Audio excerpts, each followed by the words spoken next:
Young brother was on his way to work early one morning when he was held up and robbed at gunpoint. The thieves took his laptop, his cell phone, his wallet with money and IDs. But thank goodness they didn't hurt him or take his life.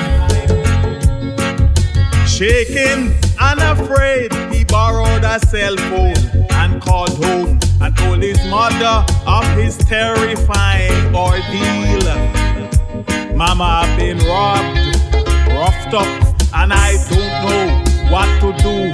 And I'm afraid just to call the police.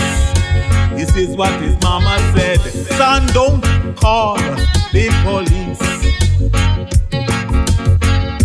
Don't you call the police. For if you call the police, you might lose much more than you have lost. Son, I beg you, please don't you call the police. My son, it's a classist and bigoted system that we are living in. Not all of us citizens are treated equally or the same. The only people that can feel safe to call the police and complain are the rich and famous, the bourgeois and the pale skin. Son, I tell you, don't you call the police. I'm begging you, please. Don't call the police. For if you call the police, you might lose much more than you have lost. Son, I beg you, please, don't you call the police. Son, don't call the police. Don't call the police. Before you call the police, make sure you think twice. Son, I beg you, please, don't you call the police. You must only call the police if or when you have no better choice. Son, I beg you, cut your loss, but please don't you call the police. Come home safe, my son, but please don't you call the police. We are back. Ashe, Ashe, Ashe. We have with us once again, much appreciated, a messenger, a teacher, a lecturer, a creator, a singer, a music producer, an expressionist, all the things that are encompassed as far as qualities that the Most High has is in our brother, the Mystic Philosopher. The bottom line is that we have to let our brother know how much we appreciate him. Because when we turn on the television, those of us who still turn on television, you haven't learned yet, but you'll learn. For those of us who do have our smartphones, because we do have our families, we do have our jobs, but we have to stay connected, and sometimes we go off the beaten path and find ourselves absorbing things that are not conducive to a good life, mental health, physical health, emotional health.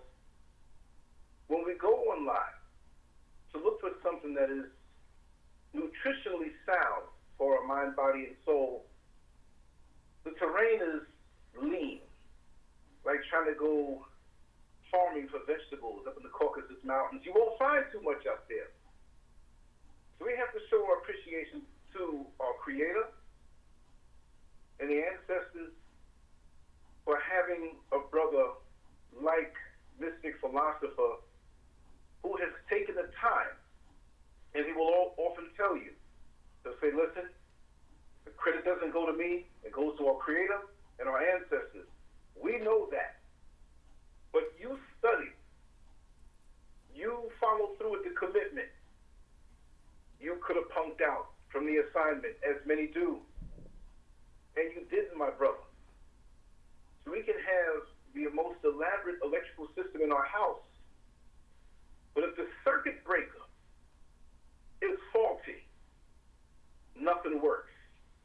If that main box is disconnected, nothing works. So with all the information that we have in the world that we're getting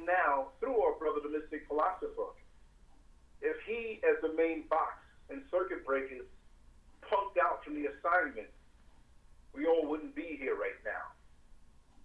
So for that, the Creator and the ancestors are doing a high five, and they're thanking you, my brother, for being that conduit for the information that you have. And for those who can't find much stuff, because most of the content online is like shopping the day after Christmas, which I don't celebrate Christmas. But even those of us who don't celebrate Christmas, who might be shopping for an item, will feel the brunt of shopping the day after Christmas, meaning that everything is picked over. Everything is tainted. You don't know what you're getting because you're getting returned items that may be faulty.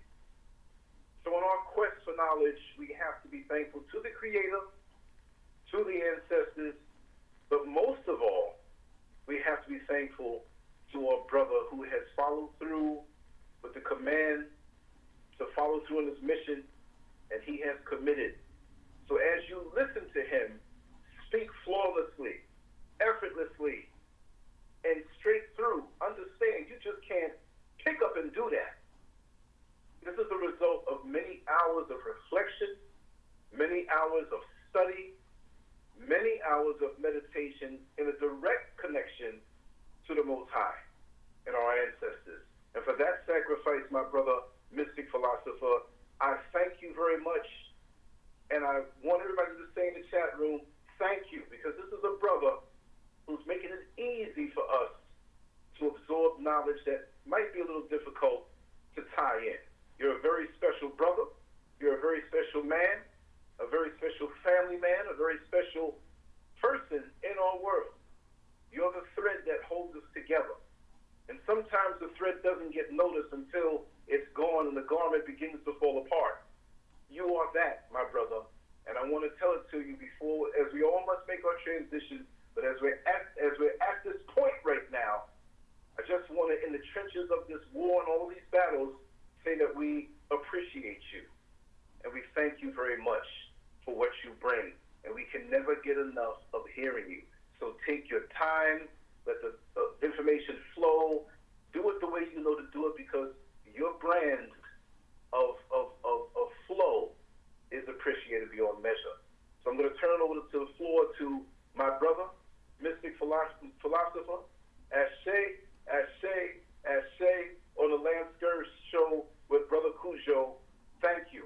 The floor is yours, my brother. Talk to us and teach. Ashe. Ashe is the word, the source of I and I ancestors. Ashe is the source that holds all things together. Ashe is I source, I shield, and I protector. Ashe is I source, I guide, and I provider. Ashe is I source, and that is why I am not black. Ashe is I source, I cannot be lack. Ashe is I source, I light, and I deliverer. Ashe is I source, I healer, and I teacher. Ashe is I source, I leader, and I spiritual fire. Ashe is I source, I strength. Each day I become more and more. Ashe is I source, I spiritual comforter. Each day I become more stronger. Ashe is I source, I sustainer. Each day my life is filled with more pleasure. Ashe walk with I to much green and greener pastures. Ashe walk with I beside some very cold and deadly waters. Ashe walk I through the valley of blackness and under the shadow of blackness. And so I fear no evil or what the devils may try to do.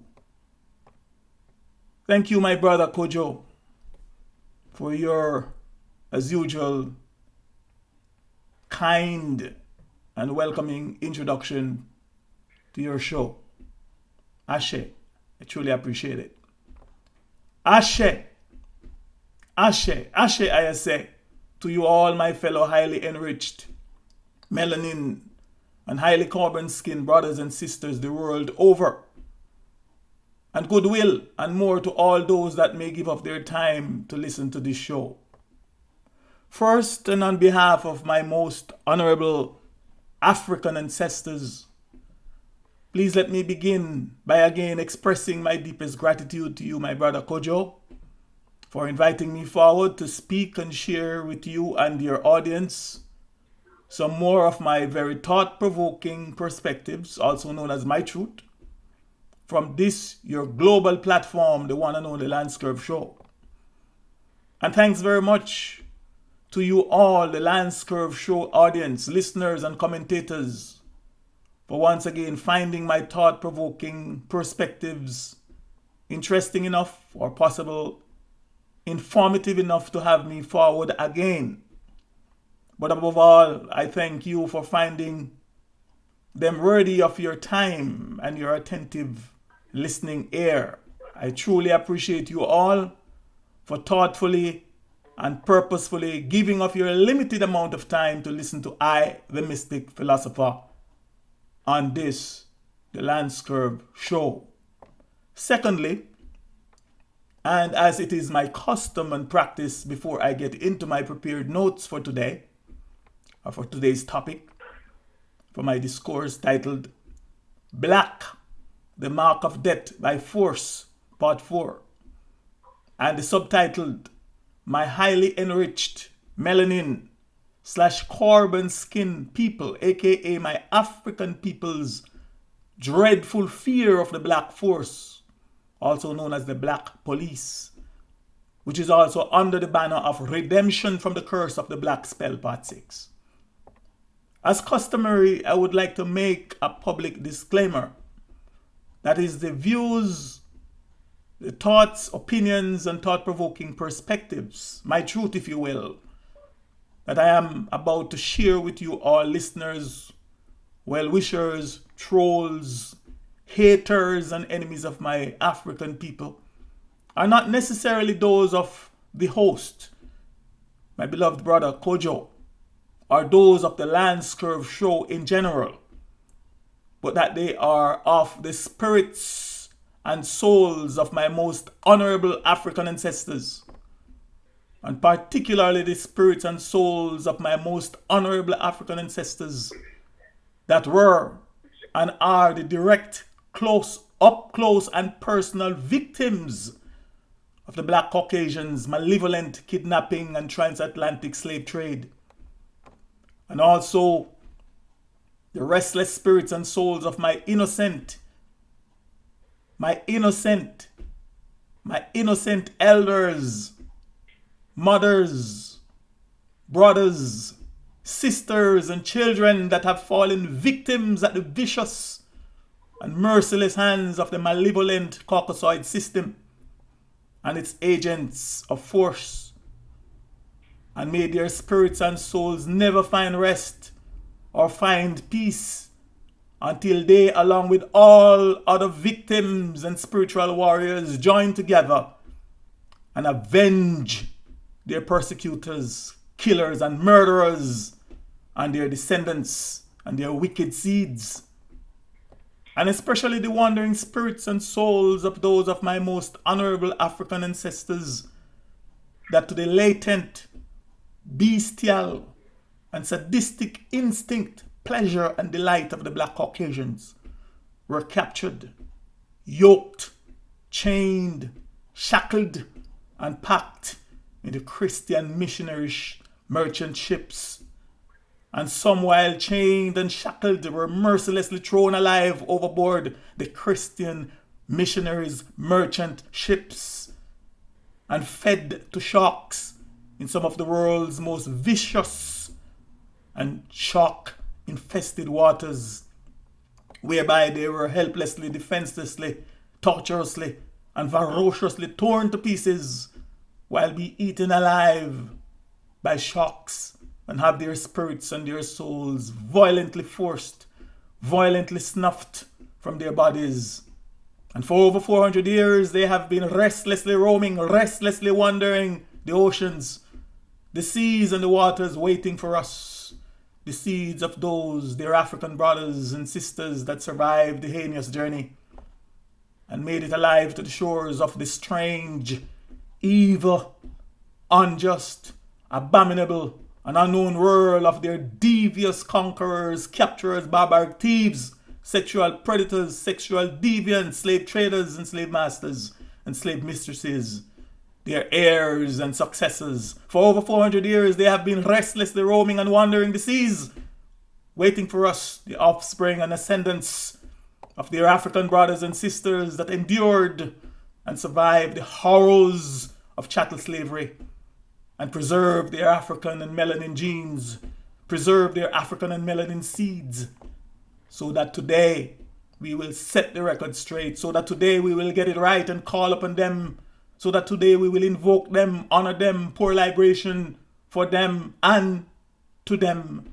to proclaim their names and declare them, so that here and now in this physical realm and there in the spirit realm, we will together inflict true spiritual and retributive justice on the evils. For how can I forget? How can we, my brothers and sisters, forget? Why must we forget? How must we forget? And how can we humanly, consciously, honestly, sensibly, and spiritually forgive the evils? The evils and atrocities, the extremely wicked and cruel acts that have been brought upon our people, and by extension upon us, their offspring and ascendants, by the evils. It is their spirits and souls, the spirits and souls of these my most honorable African ancestors, and the innocent fallen victims of the system and its agents of force that I invoke, that I call upon, and whose spirits at this time are now being channeled through I, the Mystic Philosopher. Ashe, Ashe, Ashe.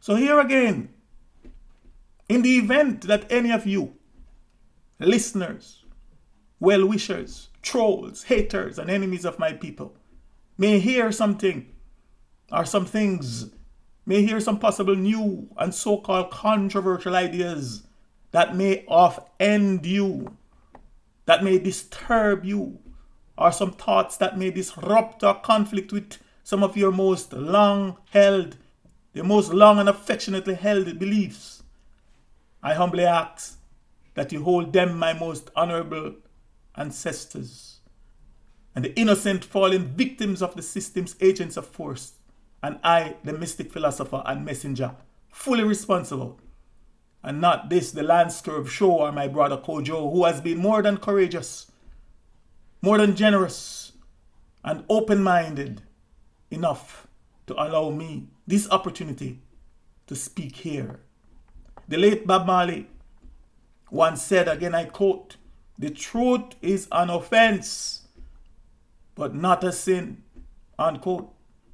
From my perspective, if we can all agree that this statement is true, that if any of you, listeners, enemies of my people, my African people, and trolls of this, the LanceScurv Show, if any of you are in any wise offended by what I am now saying and what I will say, then logically you must also agree that it is not because of I, the Mystic Philosopher, the messenger of my most honorable ancestors, the source of my message, but it is because of the truth, meaning it is because it is the truth.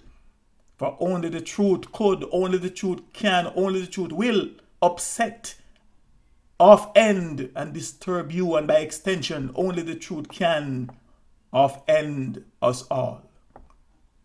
Thirdly, by now I'm sure most of you listeners to this, the LanceScurv Show, already know who I am, and with such beautiful introduction by the host, my brother Kojo.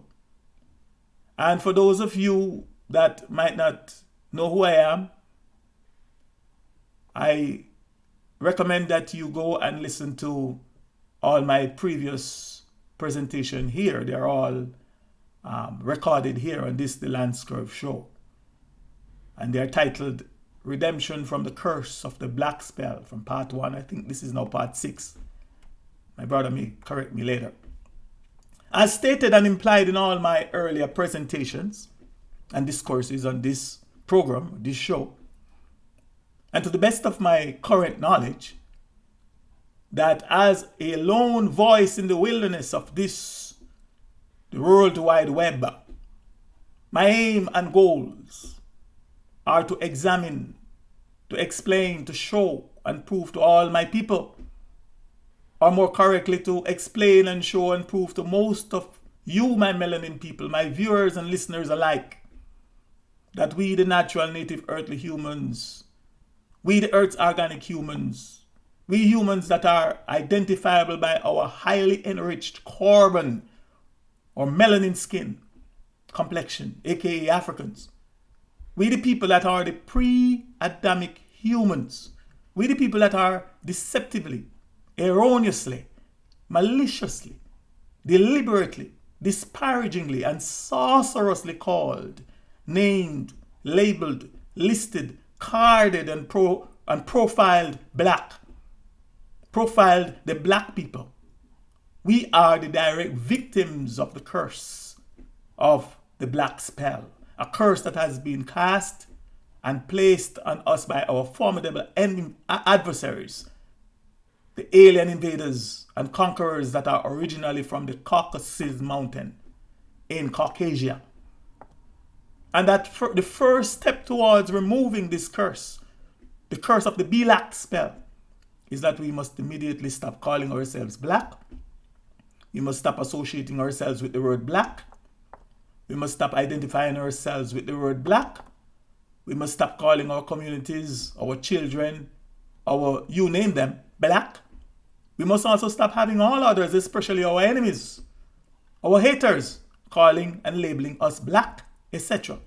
And secondly, we must immediately stop calling and labeling Caucasian people and all else to whom it may concern white, thereby stop perpetuating their lies and their fraudulent white status.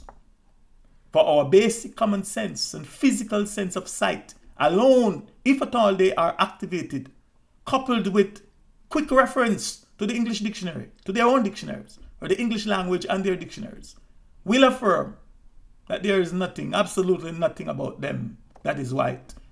And as I have said before, and will unapologetically repeat over and over again, until hopefully some of you, my people, get it, that it is a fraud that they have been perpetuating on us by calling themselves white, by telling us that they are white, and having us believe that they are white, and that we are the black ones. It is a fraud, a very blatant and audacious one, I might add. We must also stop telling our people, and especially our children, that the pallor skin or the pale skin, or if you prefer their scientific terminology, the melanin deficient skin looking image or painting of the Caucasoid or the Caucasian character called Jesus Christ or Yahushua, that they have in their churches, in their schools or homes, or even in some government offices, I might add, is white. We must stop that bull manure.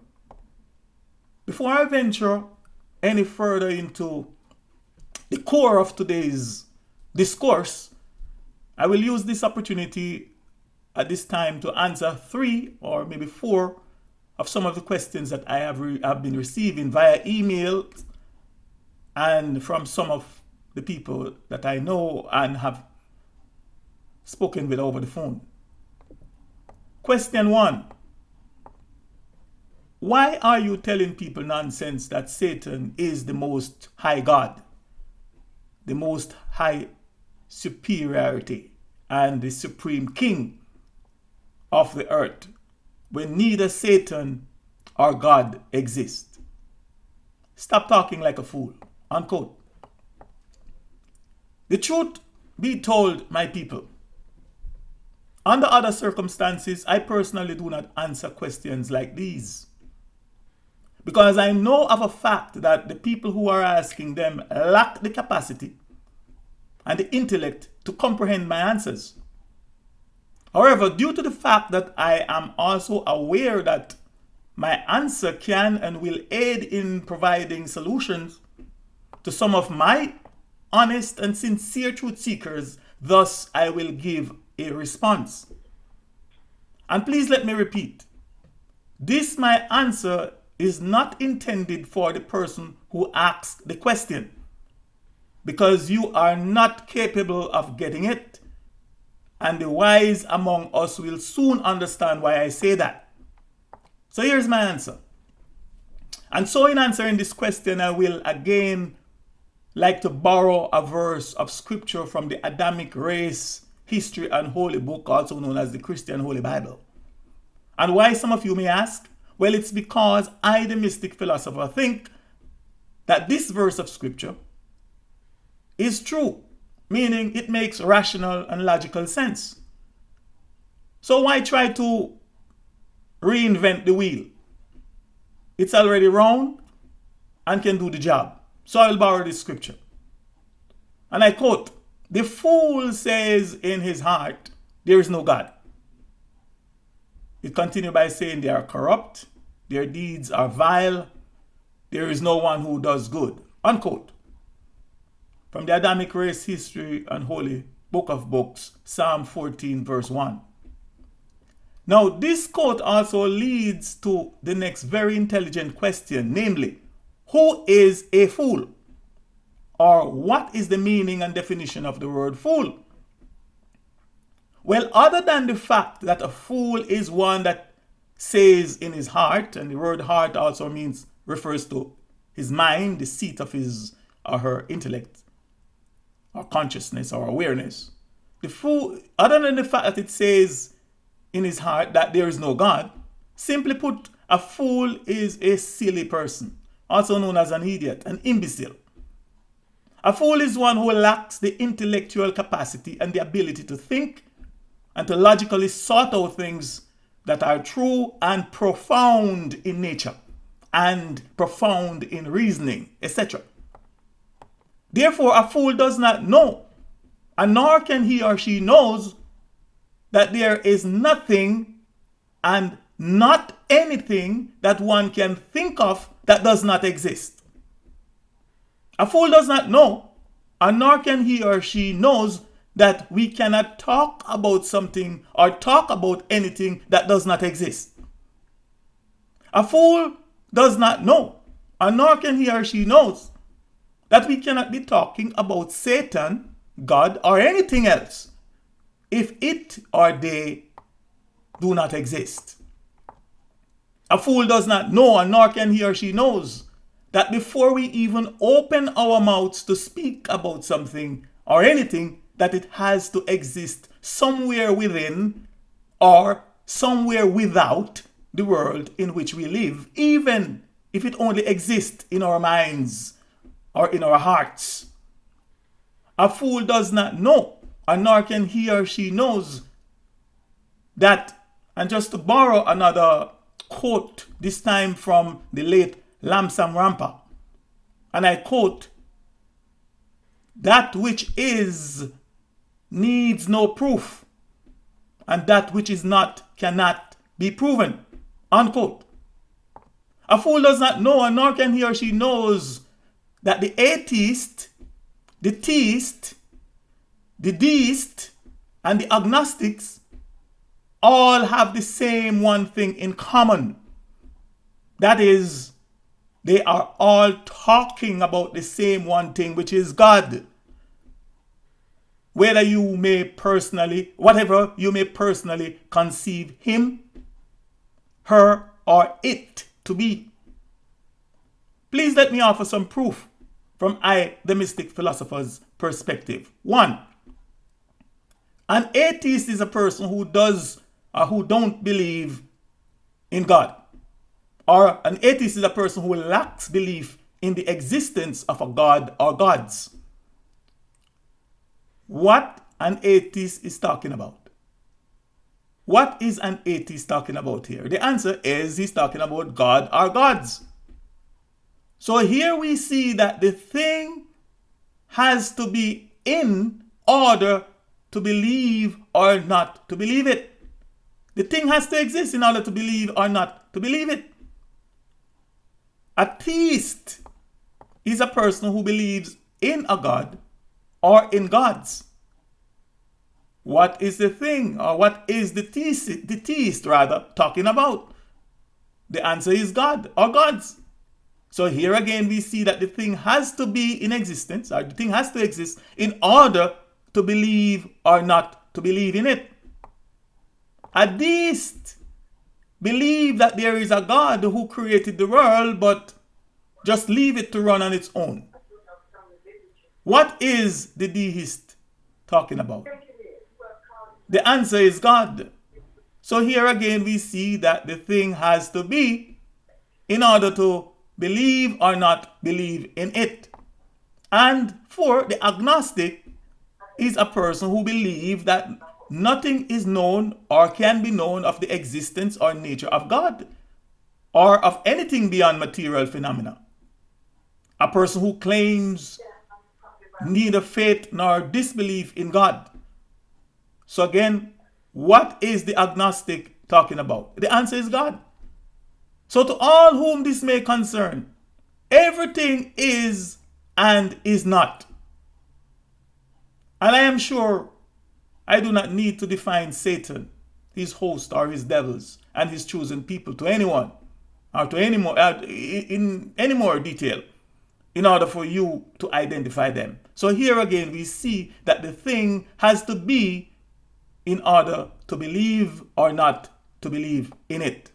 So regrettably, the person that is asking the question about God and Satan, while suggesting that I stop talking like a fool, has shown us proof that he or she does not even know that they don't know what they're talking about.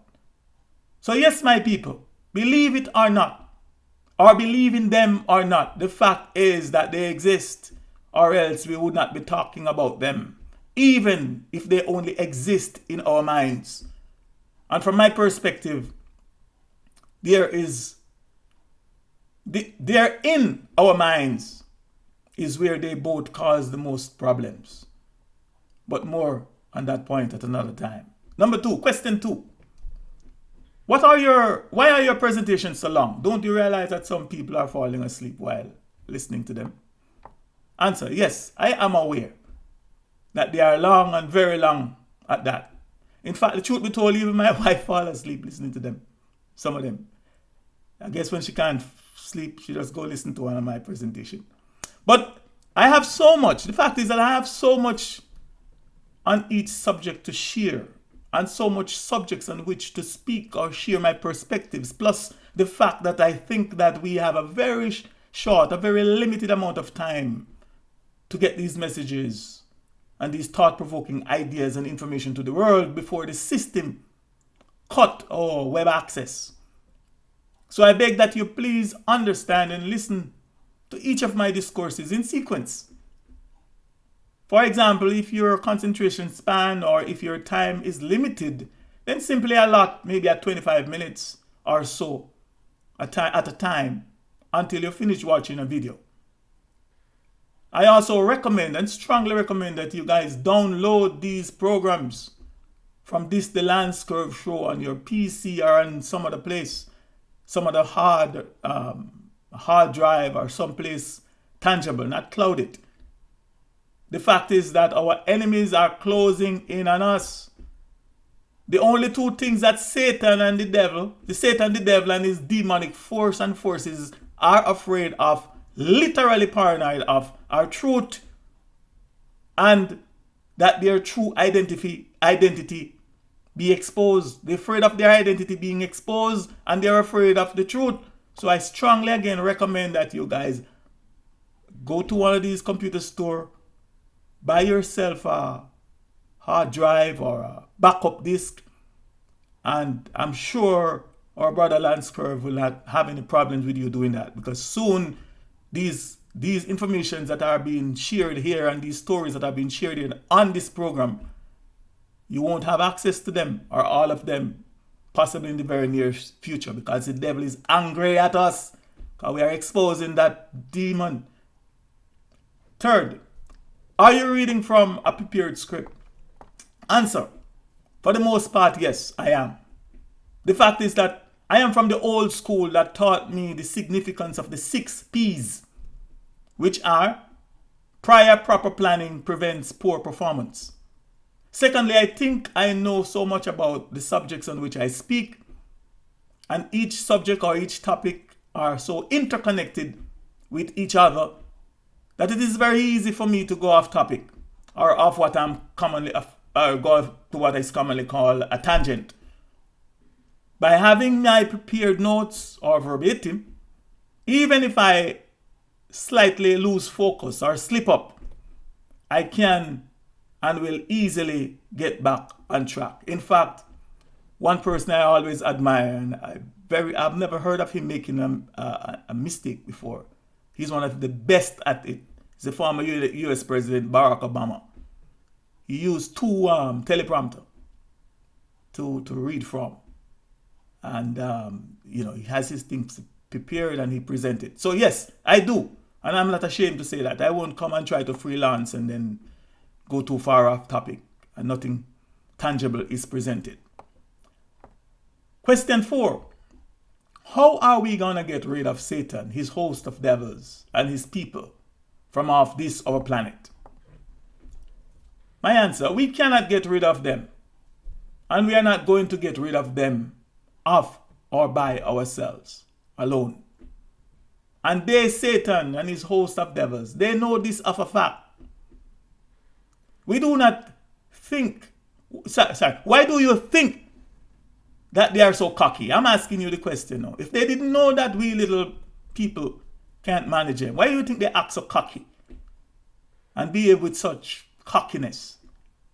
So please let us not entertain the thought that we, the Earth's organic humans, we, the natural native earthly humans of highly enriched melanin and carbon skin complexion, aka Africans, can get rid of Satan the devil, his demonic forces and his chosen people, his creatures from off this planet by ourselves.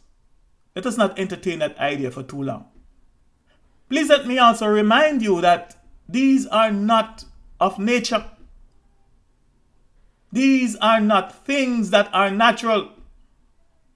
For example, these are not humans like us that have human feelings, emotions. They don't have human feelings, emotions, sympathy, conscience, guilt, or love, you name it. These are stone cold, robotic, mechanical creatures. They can't love anyone or anything. And that is why they talk so much about making love. While when we are in our natural state before they came and even after they came here, we don't talk about making love. We just make love. I recently came across some materials that shows if not proof, and I must admit that I am still doing some more further investigation into them. But it shows that what the material is showing is that we, the natural native earthly humans, have been here on this our planet, on Mother Earth, for well over 2.8 billion years. Now I must also admit that such info conflicts with a lot of things that I have previously been taught by the system. But you will no doubt remember hearing me say in my previous presentations that we, the natural native earthly humans, we are the earth and that the earth is us. Therefore, we are as old as the earth. So even though I cannot prove at this time, I have to investigate this material much more, that we are here 2.8 billion years, because based on what I've learned before, it seriously conflicts with that. But then again, I learned it from the system. So I have to go and look into that. But the fact is that we are the earth and the earth is us. So as old as the earth is, we are the earth. Now, the evidence will also show that our Mother Earth has been through many different and dangerous situations since her time being the earth. Many galactic accidents, collisions, invasions, tragedies, you name them. The evidence will also show that she has been visited and possibly inhabited by other entities from elsewhere or possible for some possible long period of time.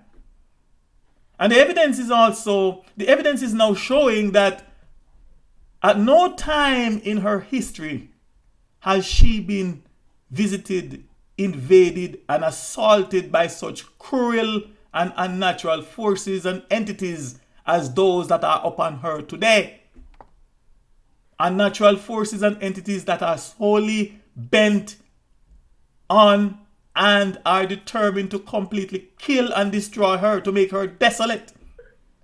Never in her history has she been desperately or deliberately and mercilessly has her life's essence been sucked from her, etc. But I will have much more to say on this point in another presentation coming up shortly. The evidence is also hereby showing that the destructive force and forces are upon her, and by extension they are upon us, and they are tearing her apart. Our Mother Earth is suffering. Our Mother Earth is mourning. Our Mother Earth is dying. According to the Adamic race history and holy book, when he, Satan, and his host of devils were cast out, cast down, and banished from where out there that they once inhabited, we and our Mother Earth were warned of the calamity that was about to come upon us, while all the other inhabited planes or planets or zones, etc., rejoice because they were able and capable to ward off this devil. Quote, again, I'll go back to Adamic race history and holy book, and I quote, "And the great dragon was cast out, that old serpent called the devil and Satan, which deceiveth the whole world. He was cast out into the earth, and his angels were cast out with him." Unquote. From the Adamic race history and holy book, Revelation 12:9, verse 9. So here we see who he is. He deceiveth the whole earth. We are all victims of Satan and his host of devils and his hand-picked, mind-picked, brain-picked, and race-picked group of people. We are all victims. Another quote, "Therefore rejoice, ye heavens, and ye that dwell in them. Woe to the inhabitants of the earth and of the sea, for the devil is come down unto you, having great wrath, because he knoweth that he had but a short time." Unquote. And this again is from Revelation 12 and verse 12. So here we can see that the earth prior to this devil and his host of devils coming here and do what they are doing right now to us, we were warned, our ancestors were warned.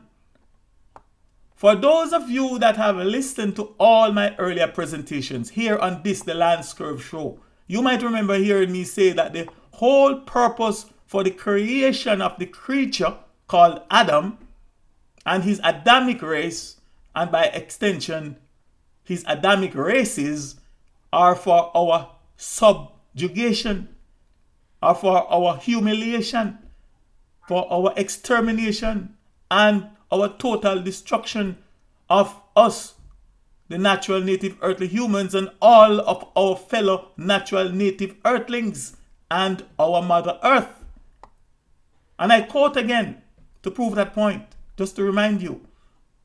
"Then God said, let us make man in our image, in our likeness, so that they may rule over the fish in the sea, and the birds in the sky, over the livestock, and all the wild animals, and over the creature that move along the ground." So God created mankind in his own image.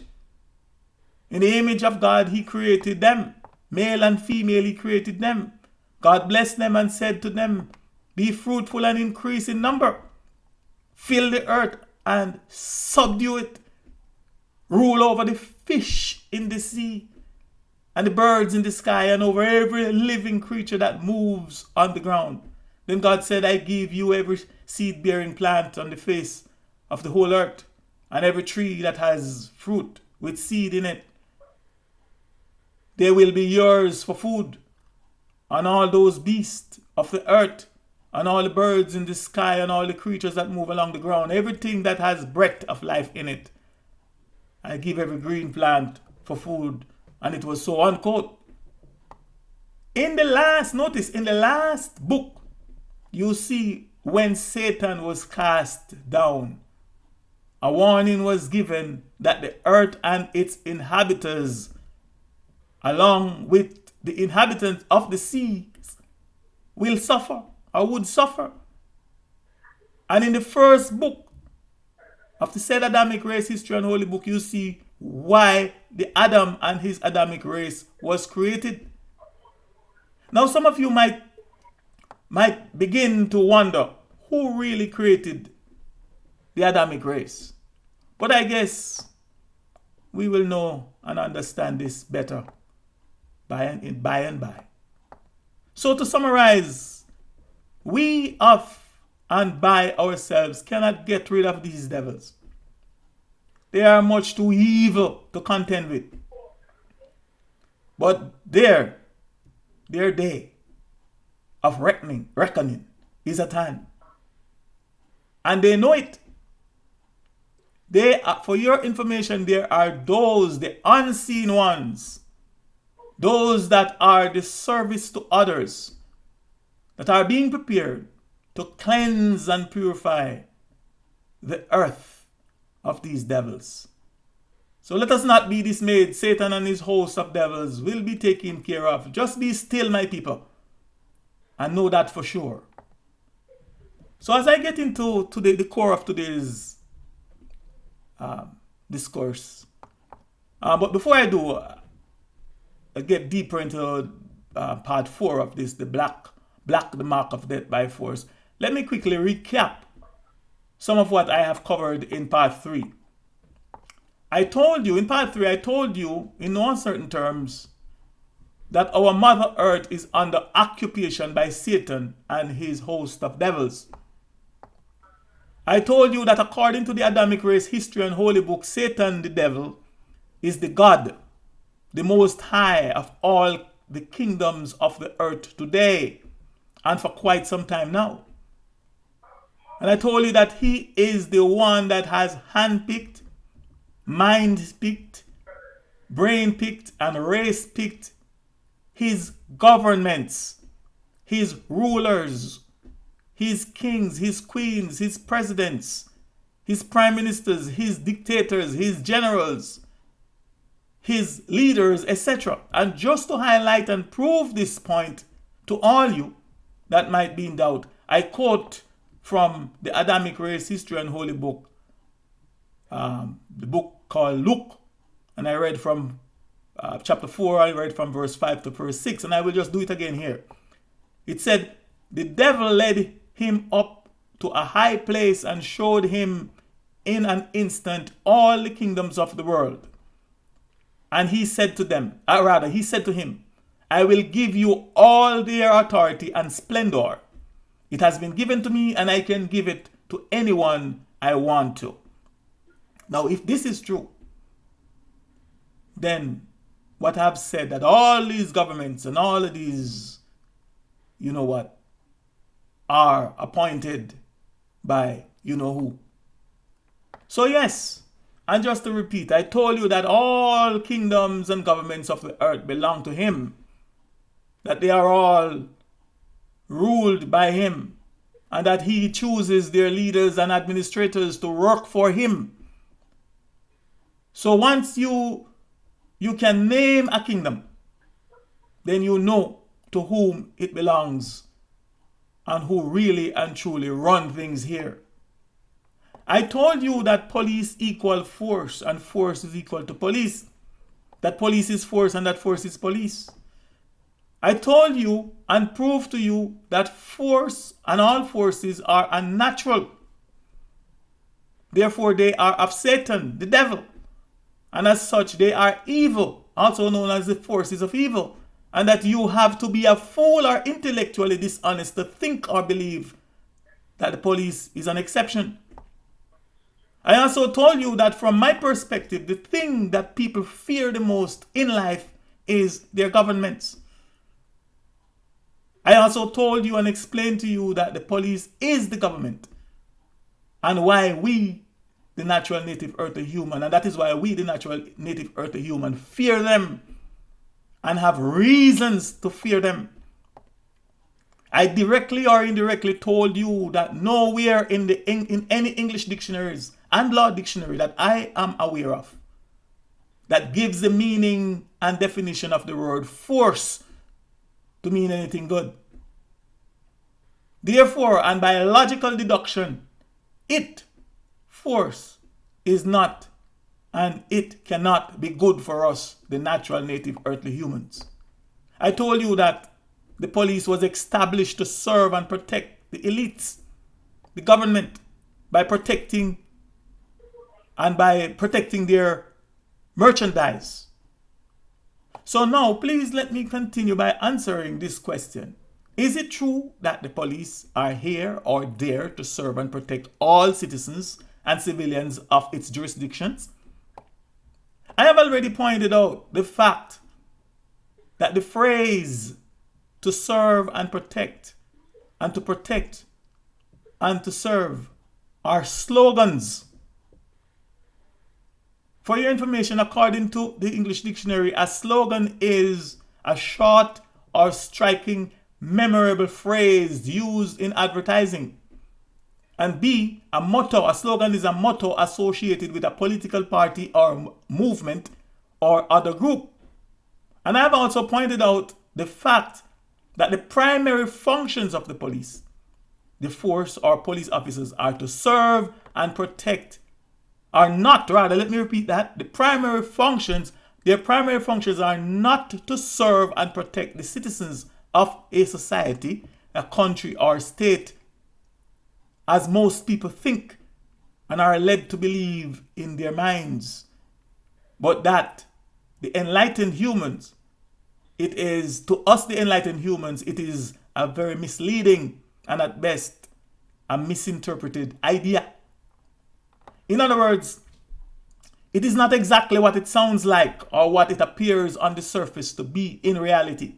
So in order to shed more light on this question, quote, is it true that the police are here to serve or there to serve and protect all citizens and civilians of its jurisdiction? And especially since there is so much misunderstandings about it and misinterpretation of it. The first and most basic question we must answer, clarify, and possibly agree upon is, who is a citizen? Or what are the meanings and definitions of the word citizen? Well, according to the Winston Canadian Dictionary for Schools, a citizen is, and I quote, a member of a state or nation who enjoys political rights and privileges and gives his allegiance in return to the government. 2. A citizen is a citizen as distinguished from a soldier or police, etc. Unquote. So again, I ask that you please note what a citizen is and what a citizen does, especially if you are one. Quote, a citizen is a member of a state or a nation who enjoys political rights and privileges and gives his allegiance in return to the government. The word allegiance is, and I quote, 1. Loyalty or commitment of a subordinate to a superior or an individual to a group or cause. And 2. The fidelity owed by a subject or citizen to a sovereign or to a government, etc. So please, let us not get it twisted. Citizenship or being a citizen of any country is not free. It comes with a price. For your information, this also has many implications, but more on this at another time. According to the Law Dictionary, featuring Black's Law Dictionary, free online legal dictionary, second edition, a citizen is, and I quote, in general, a member of a free city or jurial society, civitas, possessing all the rights and privileges which can be enjoyed by any person under its constitution and government, and subject to the corresponding duties.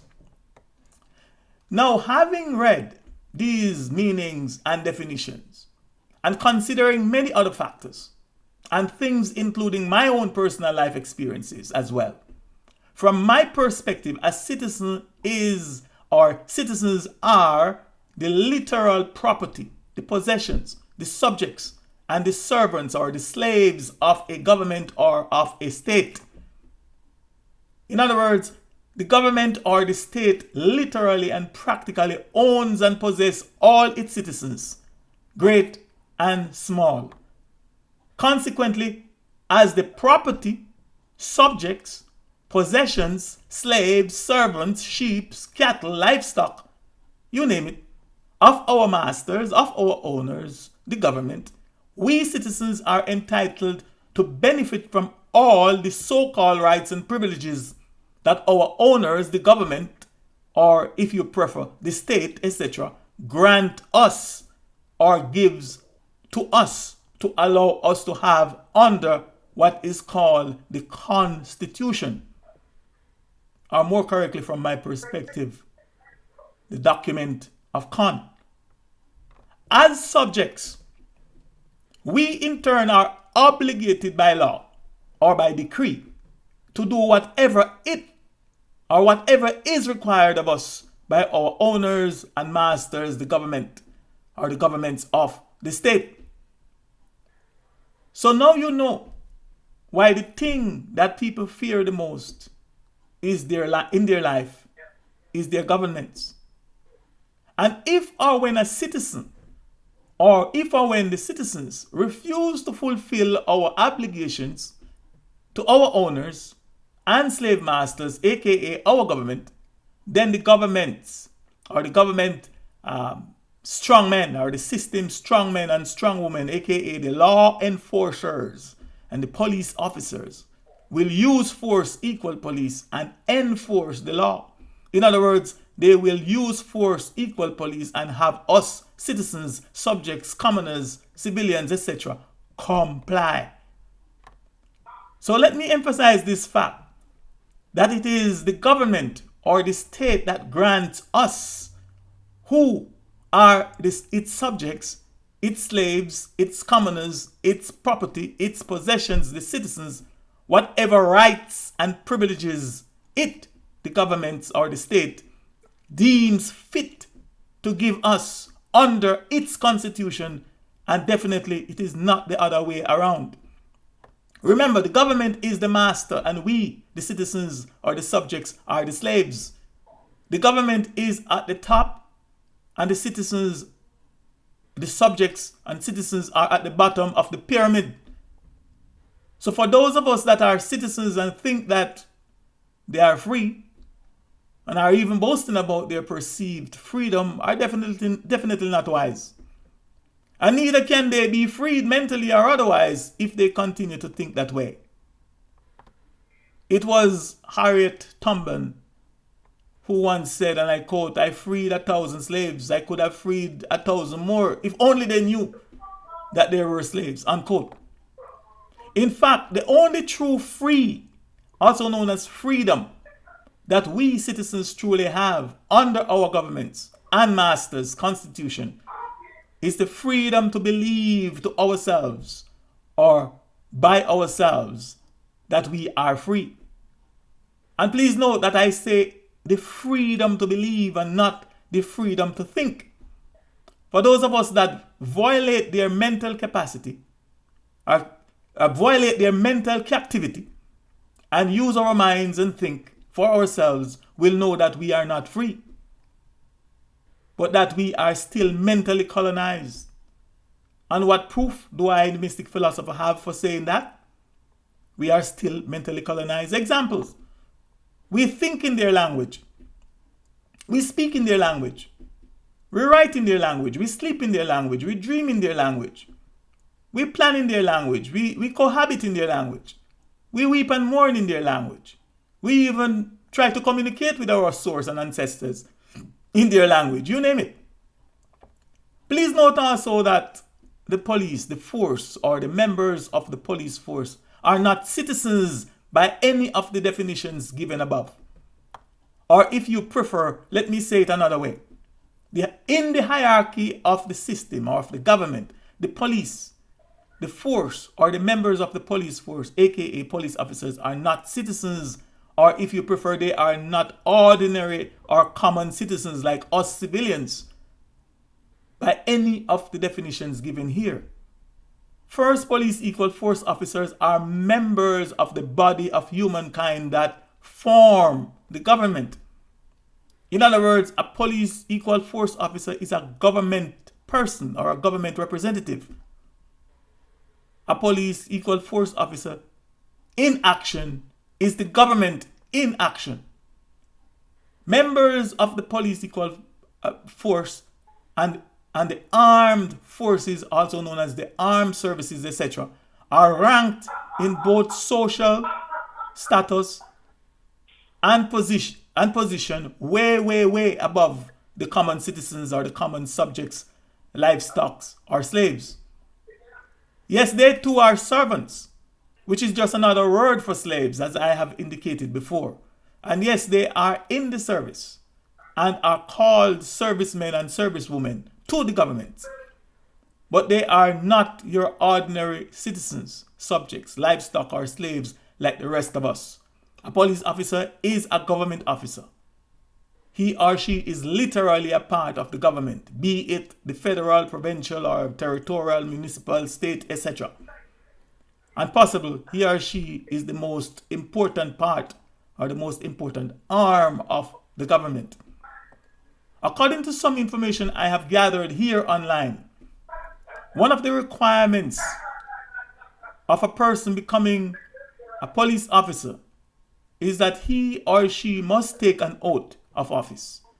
In Canada, as an example, and as it may well be in most, if not all, other part of the Commonwealth countries, including Jamaica, it goes like this. And if not like this, something very similar. Quote, I, John Doe, do swear or solemnly affirm that I will faithfully and bear true allegiance to Her Majesty Queen Elizabeth II, Queen of Canada, her heirs and successors. I will, to the best of my power, cause the peace to be kept and prevent all offenses against the persons and properties of Her Majesty's subjects. I will faithfully, honestly, and impartially perform my duties as police officer. Unquote. Please note that there is no mention of police or force, police equal force, are here to serve and to protect citizens of the country of Canada. A second oath is from the US, second example. And I quote, I, person state his or her name, John Doe, do solemnly swear or affirm that I will support the Constitution of the United States and the Constitution and laws of the citizens of Arizona, this is from Arizona, that I will bear true faith and allegiance to the same and defend them against enemies, foreign and domestic, and I will faithfully and impartially discharge the duties of a peace officer to the best of my ability, so help me God. Unquote. Again, please note that there is no mention of police equal force officer are here, that they are here or there to serve and protect the citizens of the United States of America or the citizens of the state of Arizona. With this understanding, one must logically conclude or one must logically affirm that police, the force, the police officers are here and there first to serve and to protect their masters, which are the government, from us, the citizens, from us, the subjects, the livestock, and the slaves using force. And again, force equal police. For your information, in reality, the government is the very small group of elites that dominate, rule, and control the planet. In other words, they're the police officers' first and foremost priority and obligation are to serve and protect their masters, the government, from us, the citizens, the subjects, the livestock, and the slaves, using force, which is equal to police. And we are this small group of, and why are this small group of people called the elites?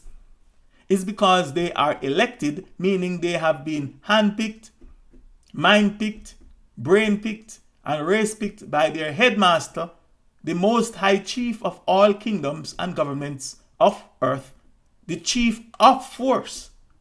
And by now, if you were paying close attention to all that I have said thus far, you know who and what that is. And so, just to repeat this very important point, the police equal force officers' first and foremost priority and obligation are to serve and protect their masters, the government, from us, the citizens, the subjects, the livestock, and the slaves using force, which is equal to police. I dare any ordinary citizens or citizen of, for example, the United States of America, try to get close to its president without his or her permission and without being properly vetted. Or any other ordinary citizen getting close to any other heads of states without being vetted and getting their permission. In fact, the first order of duty for the police officer is to ensure that the slaves, the subjects, the livestock, we the civilians or citizens, you name it, does not get too close to their masters, aka the elites or the elected ones. Yes, I will agree that the citizens of a government, a country or a state, and a community, etc., do have protection and service that are provided by the police equal force officer. But the protection and service that they receive are really, for the lack of a better word, they're really secondary, if not much lower in rank or in level of policing. Please allow me to explain using the following analogy.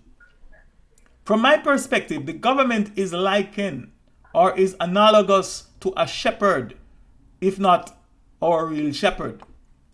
We, the citizens, are likened or analogous to sheep, if not their real sheep. The most valuable asset the shepherd has is his sheep. For without sheep, he or she is not a shepherd. And similarly, the most valuable assets a government has are its citizens, its subjects. For without them, there is and there can be no real government. The more healthy, governable, productive, and well-behaved sheep the shepherd has in his or on his farm is the wealthier and more powerful he or she is. The more healthy, well-organized, civilized, orderly, productive, and well-behaved the subjects, the slaves, or the citizens of a country are, the wealthier and more powerful the government is and will be. The police, the black force, can be likened to sheepdogs, if not real sheepdogs, us being the sheep. The sheepdog's job is to protect the sheep from going astray, from harming itself, from potential dangers, and also to punish the sheep if or when it breaks the shepherd's rules. Example, the sheepdog watches over the sheep when they sleep at night. When they are in the fields grazing during the day. They guard and protect the sheep from thieves, from lions, wolves, wildfires, and other predators and potential dangers that will attack, kill, maim, or eat them. And they also ensure that all sheep are kept in line and that none goes astray in any way or causes or encourages other sheep to go astray, meaning causes other sheep to rebel or overrun the shepherd. The sheepdog or sheepdogs watch over the sheep and ensure that they walk in the straight and narrow path and that they do not stray from the rules of the shepherd. The sheepdog is there to discipline and forcefully to take out any sheep that may misbehave. With the sheepdogs around, the sheep are led to feel safe and secure. And as a result of a job well done, the sheepdog is rewarded very well by its master, the shepherd. But regrettably, what the poor, stupid, and unfortunate sheep do not know, and is totally unaware of, is that they are the property, the possession of the sheepdog's master, the shepherd.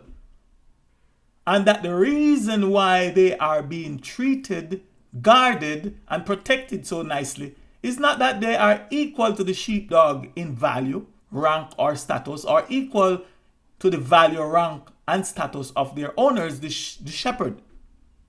But it's only because they are valuable as livestock. They are valuable as food, as meat, as wool, for clothing, wealth, and power for the sheepdog's master, the shepherd. Please know thou this, that the shepherd will and can offer up at any time anyone or any amount of his sheep as a sacrifice, as a feast, as a celebration, or whatever, if it will bring him more fame, wealth, money, prestige, and power, etc.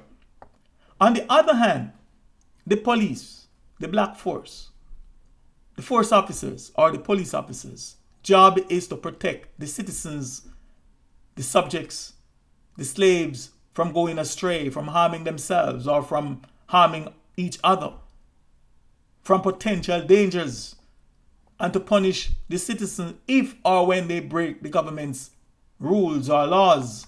The police officers watches over us, the citizens, the subjects, and ensure that we walk in the straight and narrow path and that we do not stray from the rules or laws of their master, of their employer, and status given by the government, or their status giver, the government. The police equal force officers are constantly here or there to discipline and to take out any of our citizens or subject who misbehaves.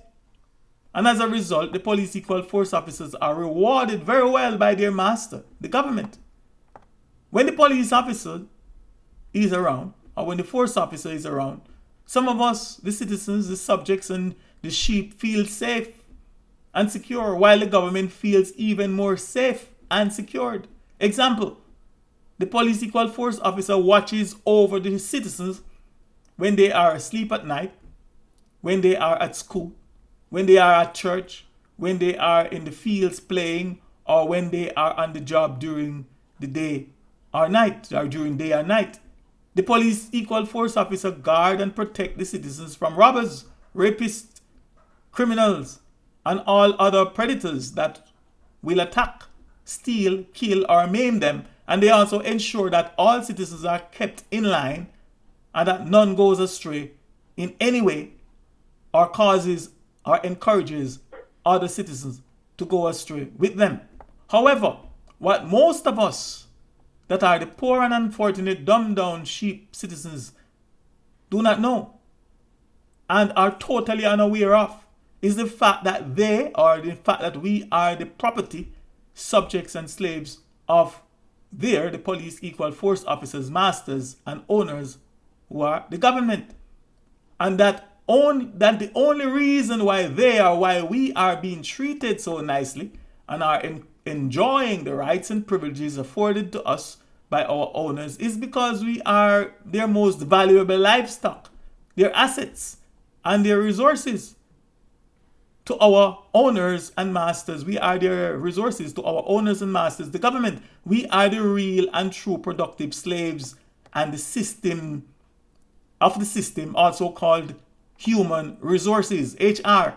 So please be not deceived anymore believing that police, the black force, aka the police equal force officers, are the employees and servants of us, the citizens. let alone those of us that are blacklisted as black and as the common citizens.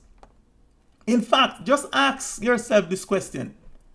If the police equal force officers are employers, or rather employees of us, the common citizens, then how can they serve and protect us, the employee, if we, the employer? Rather, how can they protect us, the employer, if we, the employer, are literally afraid of them? And if they make us, their employer, afraid of them?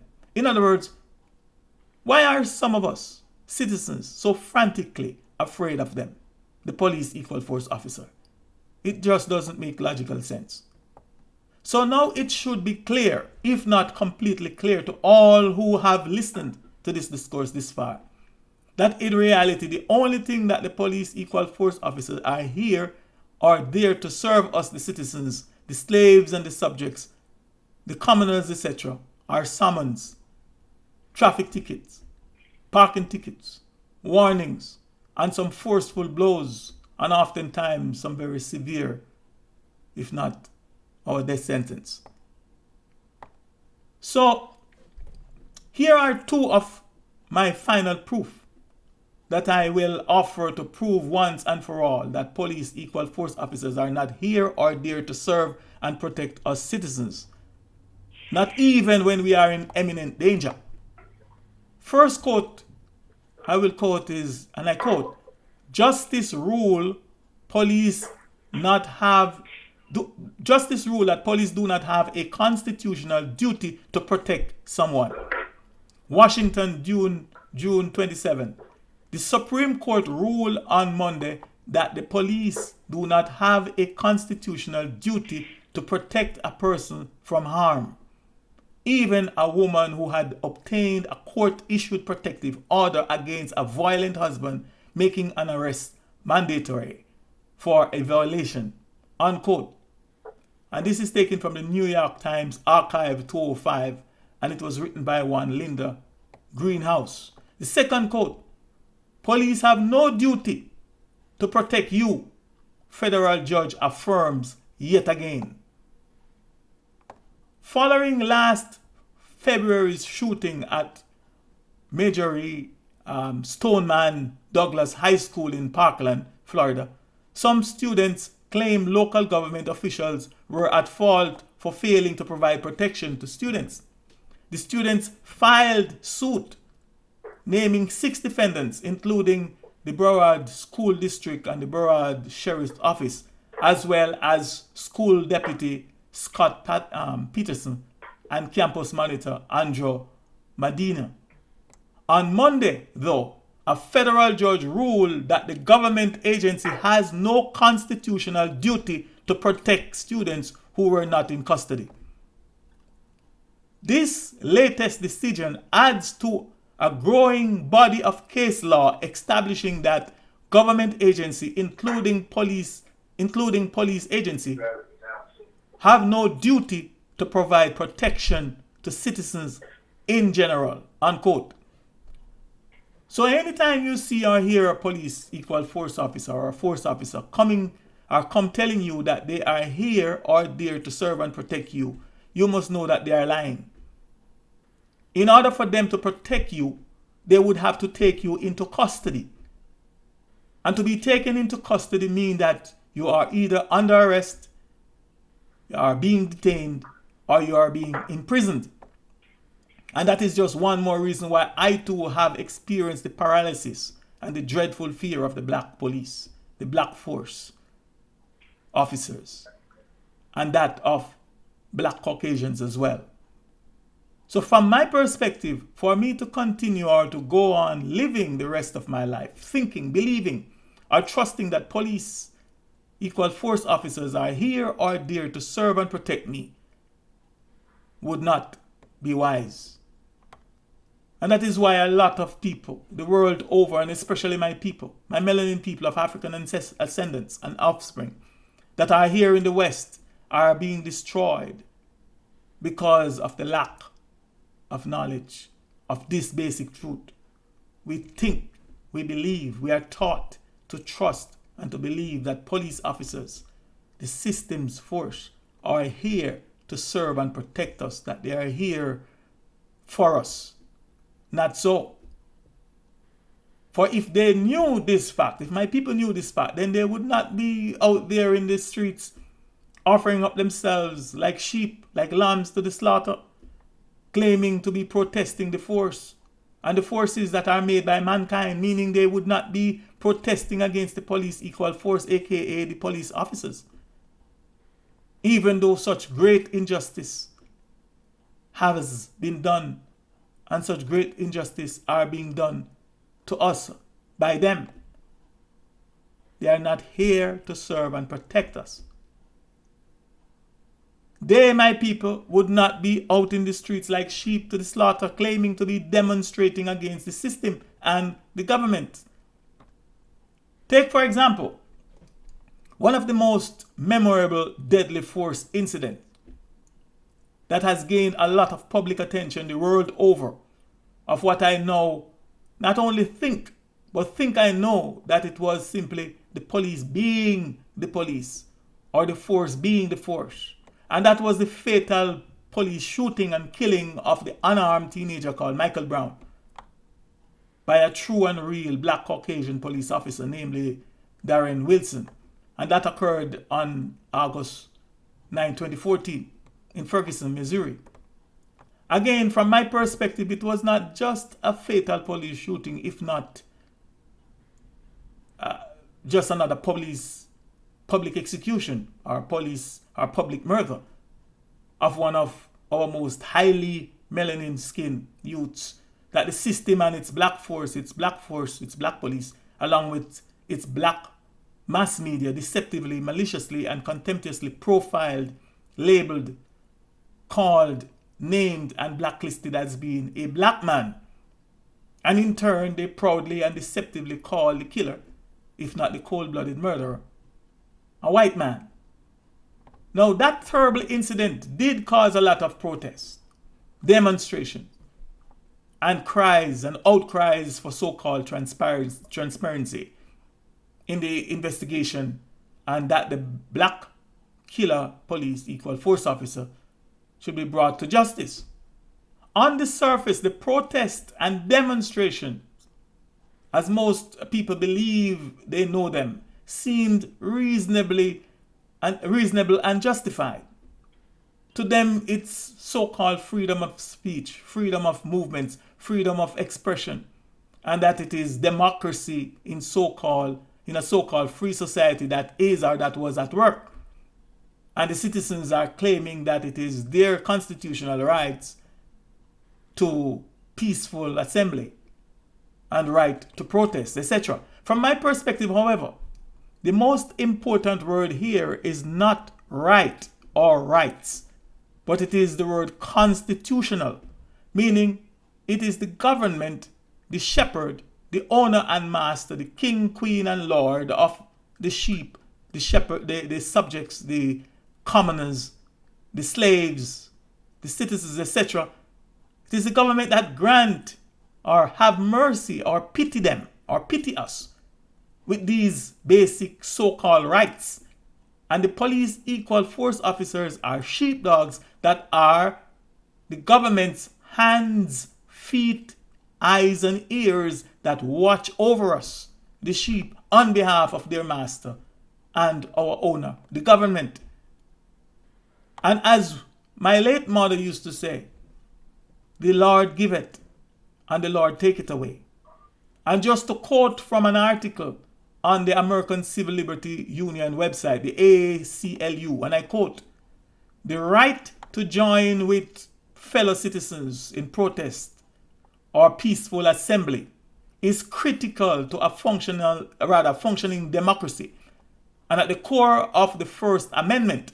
Unfortunately, law enforcement officers sometimes violate this right through means intended to thwart free public expression. In recent history, challenges to the right to protest have come in many forms. In some cases, police crack down on demonstration through mass arrests, illegal use of force, or curfews. Elsewhere, law enforcement limits expression by corralling protesters into so-called free speech zones, unquote.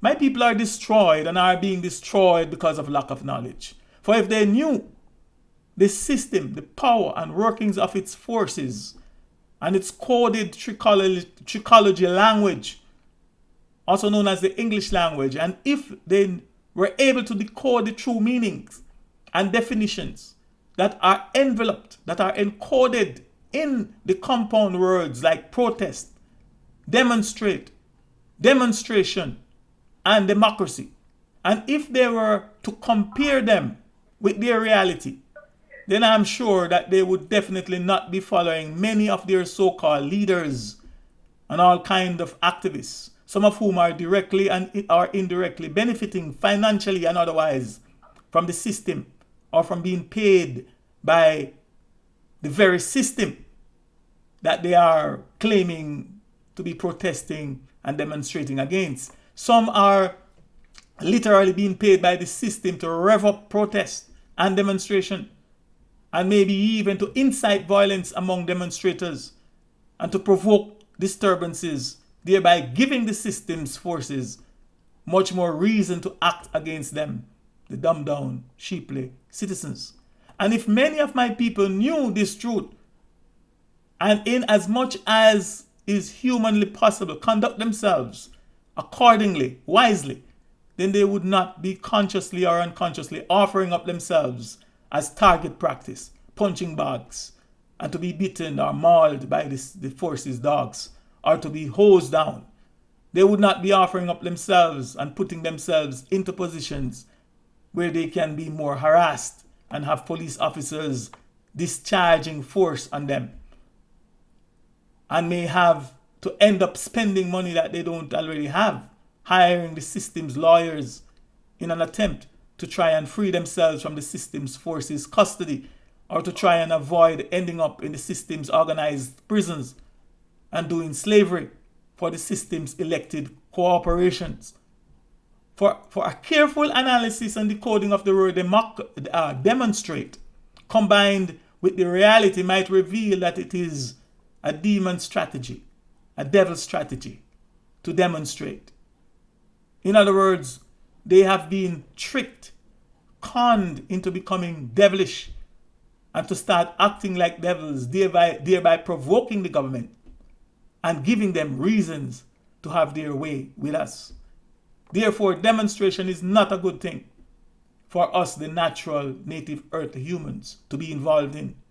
Demon strategy is for demons. The word prefix pro, which means for or in favor of something. Pro means for or in favor of something, and the word test means to challenge, to pressure, to test, to put on trial, to find out the limits or breaking point of something. And from my perspective, for any one of us to naively challenge, pressure, or put on trial, or to find out the limits and the breaking points of that which is unnatural, that which is anti-nature, that which is the government, and that which is evil, is also not at all wise. For they, meaning force, the government, the system, etc., can and they will unleash their brute force on you or their brute force on us.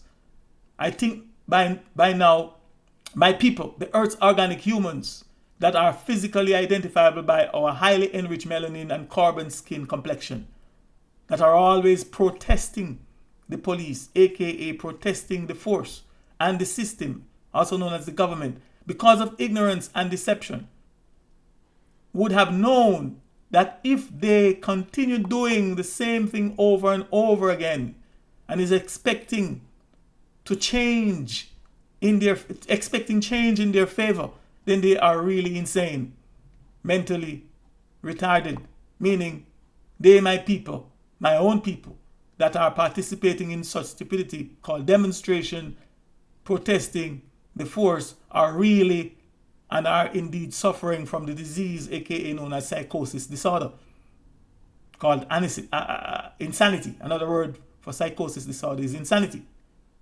And to prove my point, if you that are sane understand that the act of demonstration or the act of demonstrating against the system, aka the government, and the force equal police is not only dangerous, but that it is a complete waste of time.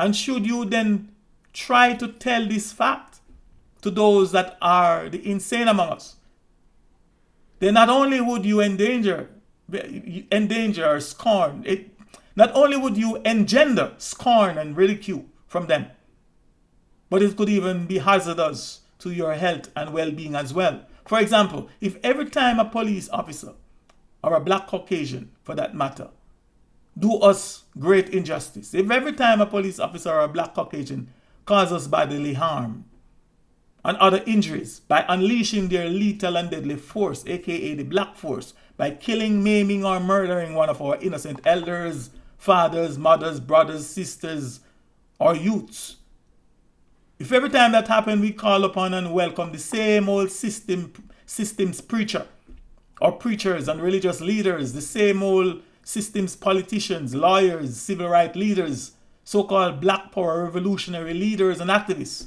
the system's news media broadcasters, television legal analysts, TV legal experts and journalists, the so-called community leaders, etc., to come and do the same old things which are reciting the same old speeches and sermons, the same old prayers that they have been praying and doing for decades, if not for hundreds of years, reciting the same old sermons and prayers to our ancestors, slave masters, oppressors and persecutors, heirs and successors, gods, saviors and lords, etc. Some prostrating themselves like spineless worms before our oppressors and adversaries, gods, saviors and lords, etc., praising them and begging, pleading with them for justice. If every time the unnatural force and forces cause their evil to befall us, we call the same old Jesse Jackson and the same old Al Sharpton, the same old NAACP, and the same old others for them to come and lead the prayers, to come and lead the protest marches while singing the same old journey song, we shall overcome someday. To come and chant the same old and ineffective chants, no justice, no peace. To come do the same old. If by now they haven't realized or they can't realize that it did not work in the past, that it is not working today meaning in the present, and that if the past and the present is in any way indicative of that which is called the future, then it most definitely will not work in the future either. Then they, my own people, that are engaged in such futilities, senselessness, and repetitive activities, are truly hopeless and pathetic, if not truly imbecilic. What you all, my people, need to do, what you must do, and by the way, there are only few of us, or few people like myself that know and that will and that can tell you this truth that you are about to hear, because the rest of my people, my African people, are much too wrapped up, tied up and tangled up in the system's religions, in the system's gods, Jesus and lords, etc. So what you all, my people, need to do, and what you must do, and especially those of us that are the ascendants, the offspring of the direct victims of the black Caucasoid transatlantic slave trade, in order to start seeing some real, practical and effective changes in your lives and status as natural native earthly humans, is to completely forsake, completely reject, completely disregard and totally, mentally and physically abandon all our ancestors, slave masters, slave traders, persecutors and oppressors, the black Caucasians' religions. We must immediately begin to abandon their belief systems, their gods, their lords, their saviors, their masters, their prophets, their preachers, their evangelists, their missionaries and religious leaders, etc. We must also begin to remind ourselves of the fact and teach our children this truth, that these belief systems, traditions, customs, and practices, etc., that are pervasive among us today, thereby paralyzing our minds with fear, robbing us of our ability to think freely, independently, and to reason, they were not and are not of our African ancestors, but that they are the same religions, the same God, the same gods, the same lords, saviors, and prophets, etc., of our ancestors, slave masters, slave traders, oppressors, and persecutors that were violently beaten and tortured into them, our ancestors.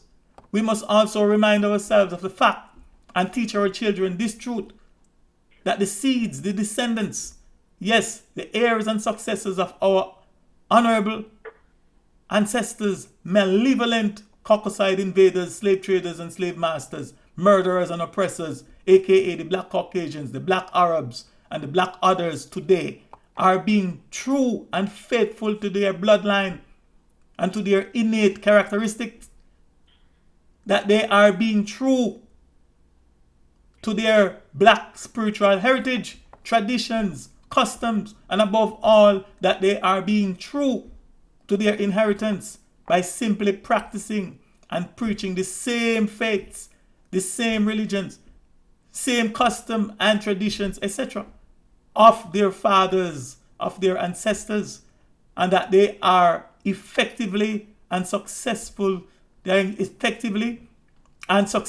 using them to continue hypnotize us and mentally and physically enslave us among many of their other devious practices on us. 2, we must go back to our mother and source, Mother Nature, and start learning and practicing the natural ways of our honorable ancestors.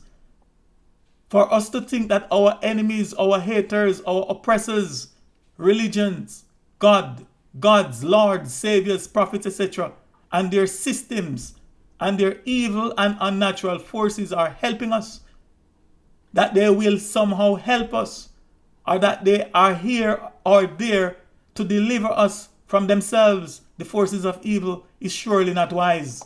In fact, we and our youths, our offspring, will only continue to die, will only continue to be slaughtered mercilessly like fools at the hands of our enemies, the black Caucasians, using their black force or their black forces, and at our own hands using our enemies' weapons, as long as we continue to reject, as long as we continue to abandon and forsake our African ancestors, our natural and spiritual bloodline, our heritage and our culture, our custom and practices, our roots and our own women and men, and above all, the fact of who and what we are by nature and of nature, the earth's organic and melanin human, also known as the true natural native earthly humans.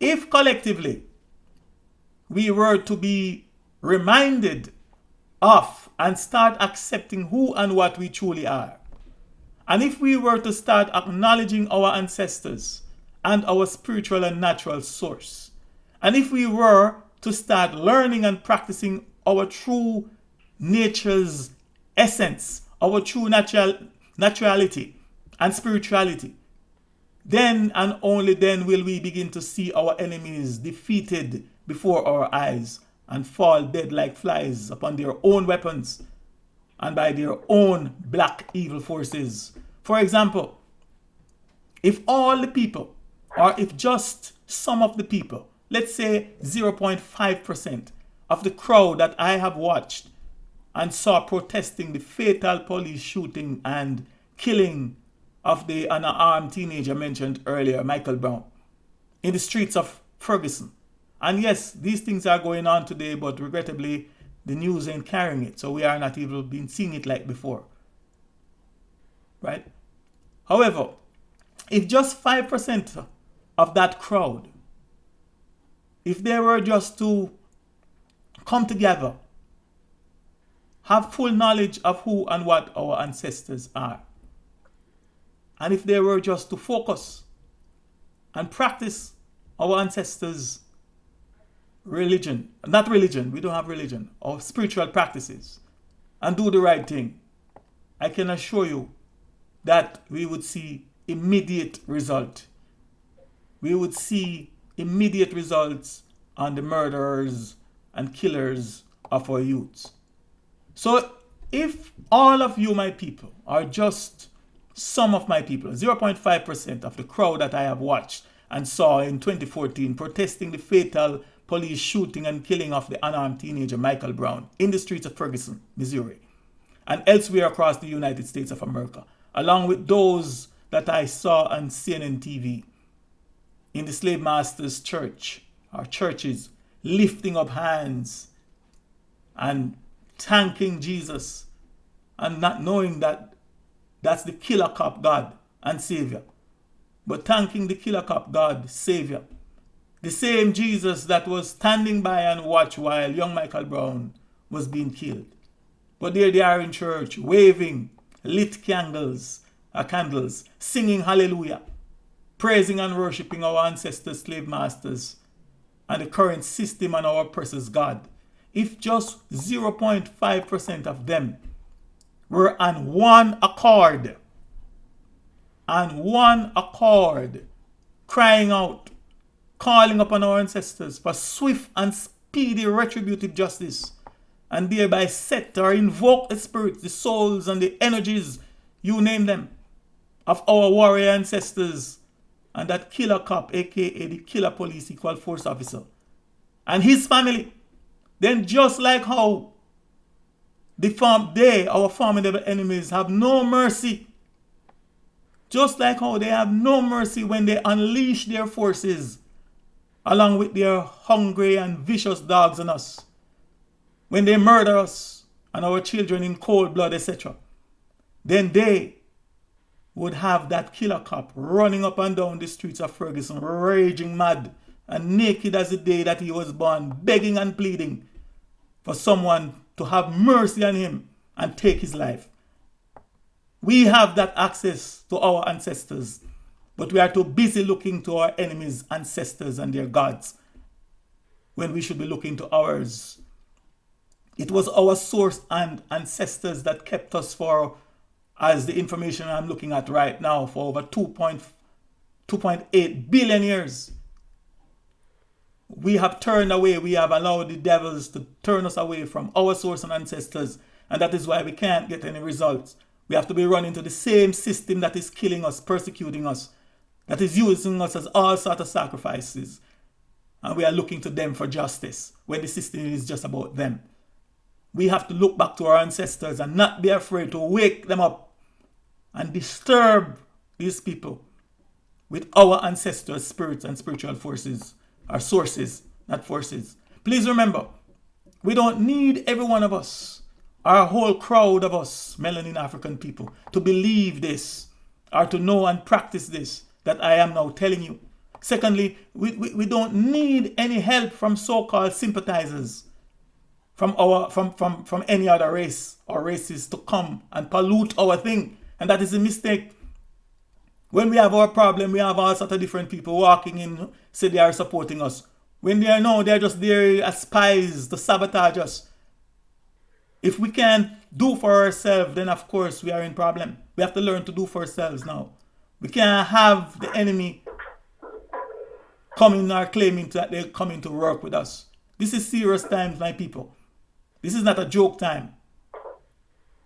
We have to get back to our source, because it has been proven that our enemies' source and their gods and their lords and their saviors and their prophets have not worked for us and are not working for us, but are only working against us. Secondly, we don't need the help, as I've said before, of sympathizers from any other race or races to come and pollute our thing. For one shall chase 1,000, and two shall put 10,000 to flight. You, my people, have already got the power, but you are just being deceived into believing that other people and their God and gods can help us, or that they truly give a damn about us. And the same things goes for all the other killers and murderers of our people, and those that cover up for each other among them. We don't have to lift a finger after them, let alone try to confront them with physical violence, but just have the spirits, souls, and energies of our source and our warrior ancestors deal with them. Some of us are even afraid to ask for justice, but I will be dealing with that the next time. Some of us are so afraid to ask, oh, a man just kill your picnic and you come on television and talk about you forgive him. You crazy? You idiot? Forgive what? Anyhow, retributive justice, I say. Retributive justice, I say. Ashe. You would live to watch them do worse to themselves and to each other than they have done to us and than they are doing to us today. The same guns and weapons that they use to kill and maim us, they would take pleasure in killing and maiming themselves and their own families as well. But I will most definitely have much more to say on this point, if or when my ancestors permit me to talk about reparation. Please stay tuned. This is serious time. But because most of you, my people, were and are deceived into praying to the killer or to that killer's own God and his own religion, Savior and Lord, etc., then he is pretty safe and secure. He is forgiven and well protected. First, he is well protected by his religion.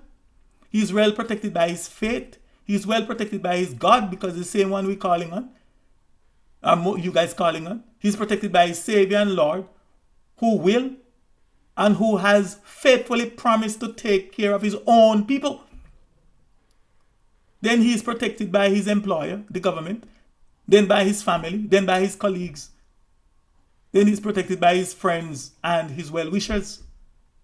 Remember, it is alleged that Albert Einstein once said this about insanity. He said, keep doing the same thing over and over again and expecting a different result is insanity. If this is true, then you, my people, cannot expect to continue doing the same old, and expect anything will change, expect that anything will change. You cannot continue to be forgiving, cannot continue to be praying for the murderers of your. I hate see that thing when I see it on television sometimes. I see them interviewing the parents. People just kill your picnic and you come and talk about you forgive them. You're crazy, you lie. You don't forgive nothing. You just try to pose for the camera. Deep down inside you're burning and you won't speak the truth. That's why the ancestors them can't work for us. That's why they stand by and just watch we being like fools. We have to get out of that rut. We have to give up our enemies, gods and their religion, and stop this nonsense about forgiving and ask for what you want. If you don't want, in fact, don't best you don't ask. And that's why these people are taking so much liberty. We don't have to. We have the power. We don't have to lift a hand after them. We don't have to threaten them. We don't have to do none of that. We don't have to use their violence and their force against our enemies. We don't. We just have to get back to our source, the same source that had kept us for millions of years. Yes, it's called Sankofa. It's time now to get back to our source. Let us get back to our ancestors. Let us get back to our practice. In fact, a few weeks ago I saw right here on television where I think is a king in Benin, Africa, is petitioning. Can you imagine? Petitioning those thieves in France that came and took away their artifacts, took away their representatives of their ancestral tradition and have it in their museums. And the king was saying the reason why so much violence are in France today and why the people of Africa is experiencing so much disturbance is because these devils came down and stole our artifacts. They stole it from Egypt, they stole it all across Africa and have it in Britain, in France and all of this place in their museum. And because we don't know what to do, we should raise up those things and them fuckers over there, them over there and let them start Anyway, let me please end this at this time. I'm getting a little bit too emotional. This is the end of my presentation, discourse for today. Black, a mark of death by force, part 4. And the subtitled, My Highly Enriched Melanin Carbon Skin People, aka my African people's dreadful fear of the black force, the black police, all under the banner of redemption from the curse of the black spell. I thank you very much for giving up your time to be watching or listening all the way to this, the end. Please join me here shortly for the continuation when I will be talking about our dreadful fear of the black Caucasian. In the meantime and between time, I look forward to answering all your email questions as best as I can. Until then, be more. Be more. And I apologize if I got a little bit too emotional here about what I was saying, because that's why I tell people I like to write my stuff, because I will get a little bit off track. I am the Mystic Philosopher. Ashe, Ashe, Ashe. And I'm back to you, my brother Kojo. Ashe. Yes, Ashe. There's nothing wrong with being emotional, my brother. We're alive, we're passionate, and it's our emotions that help to drive us. It's a passion that helps to drive us. And yes, sometimes, and not in this case with yourself, my brother, it shows that you're relaxed because you know that we're here, we're in your corner, and we hung in there, and we can't, man, we can't get enough of you, right? So you can get emotional, because when we hear what you have to say, we get emotional also as we absorb it, because under all of that, there's a deep love.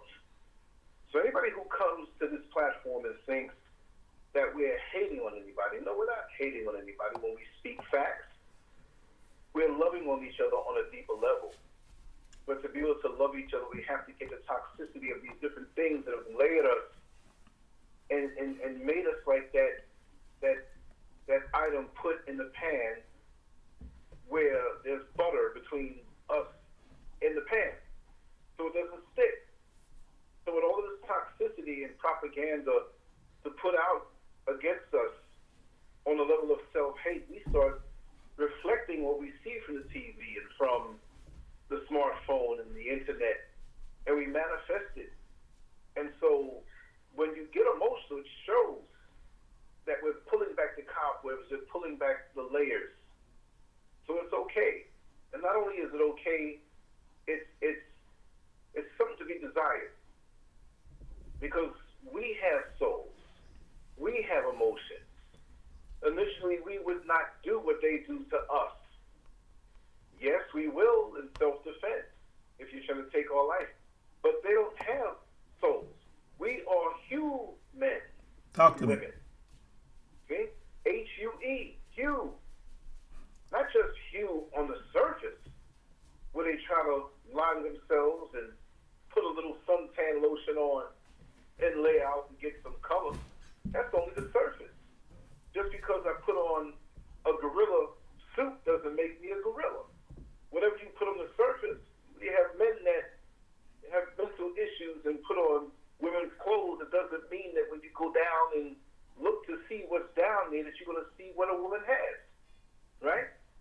So, you know, those who say they're humankind, there's a reason why we have these words, humankind. Talk to me. You're at the mall. Somebody drives up to you and says, hey, I got a Gucci bag here I can sell you real cheap. Well, it's a Gucci bag. It's a kind of Gucci bag. It's not the real thing. See? So we have to understand how that Gucci bag, the stitches starts to mess up because it's not real. Now, that's a poor example because I'm not into the apprentice items they sell us. We shouldn't be buying those things. But I use that example because maybe somebody's here who their mind is not all the way in like we are. But why don't they act the way we do in our original state with kindness, with love, in a communal way? If we were removed from the planet, they would turn in on each other more because that warlike mentality, that lack of soul. Why do you think they say soul music? And it was us making it. We're the only ones who could produce it. They change the frequencies and try to throw off this knockoff soul music where they get one of them to emulate us, as has been the case down to the decades or down to the centuries. But we've got to understand that we can't be held on their vibration level but for so long, because it's like a little kid who's trying to wear an outfit that he had gifted to him at 8 years old, but now he's 13 years old. The arms are too long. The stitches are busting out. It's uncomfortable and tight. But that's the bottom line. Mystic Philosopher, my dear brother, for those of us who are prisoners of war behind enemy lines and don't know it, for those of us who are stolen Africans and don't know it, for those of us who are white people in drag, melanated, but we're in drag, no different than the person who, you're like that, you're over there laughing. I couldn't keep a straight face. And if you want, you can come over here and show your face. But anyway, why not? Come over here. Come over here. You like that when you bust it out. I want you to see who we have. Come on down a little bit. Show your face right there. Who is this right here next to me? Can I say it? You can say, I'm trying to see the chat, see if anybody's saying I can't. Okay, we're not going to say anything until you realize. I'm just going to exactly. I'm just going to continue to speak a little bit before we go, because we're definitely going to go. I know our brother Mystic Philosopher has things to do. He's a very time-efficient individual. But again, like I said, these pink people, black people, and I say black is not what we should use, but many won't understand when I say melanated. Okay, but melanated people in drag, trying to be something that you're not, trying to bleach your skin, trying to do all this stuff to alter your appearance, but you know what you are on the inside. You understand? We got to stop all of this. And we got to come back into what we are originally so we can have that high vibration, so we can go back to looking at each other in the eyes and communicating without words. We can go back to that communal way of living where it's not about what I can get over you, or he who dies with the most toys, or she who dies with the most toys is the winner, but we are as strong as the weakest link on a chain. So we want to make that weak link strong so we're strong across the board. How could you go to sleep on a nice, comfortable bed when you know your sister or brother's out there in the cold concrete? How can you go and have a nice, good sleep or enjoy a good meal when you know that your brother and sister is so hungry and starving out there? How can you buy extra things for your children, name brand, and brag about how much you paid for it when there are babies not too far from you within the mile radius of where you are that are hungry and don't have clothes and have to put cardboard on the bottom of their shoes to get to school? How dare you? You're at the intersection in the morning. You see how some of these kids got to go to school. Mother didn't have time to wipe the stuff out the corner of their eye, but they had time to leave the door open 2 o'clock in the morning to let that man in so they can get their groove on. With so much correction that we have to do within, so much self-healing, we have no time to throw off on people. And I believe with us and our self-healing, the bottom line is that we got to start with ourselves. Yes, we may be above the fray. We may be above what's average out there, but it's a call to task, even myself, to look within to see how screwed up I've been, not because the Creator made me that way, but because I was put into a crooked container called America, or under the system worldwide, wherever you are, you're made to be something that you're not, because what's underfoot, the root, the ground that you came up in. Remember, your mind was attacked the day you were born. And like I always like to say, I knew it was going to be a rough ride, because as soon as I was pulled out of my mother's womb, I was smacked by a white man across the street from where Malcolm X was shot. So I knew, I said, okay, this is going to be a rough one. But whatever it is that you need to improve on, our thought processes, the way we eat, things we have to do, right? I just want to pass something on and we'll go. A dear friend of mine told me this weekend that no one was ever born or no one has a deficiency in medication, meaning that, I got to take my medication. I'm deficient in it. It's something you put in your body extra. For those who are ailing and have medical issues that need to be corrected, look a little deeper. Your body can heal itself. If you seem to be too far gone, well, I understand, but take your time and try to bring yourself back on the right path from within. Study, study, study. Follow the example of the Mystic Philosopher, a man who studies and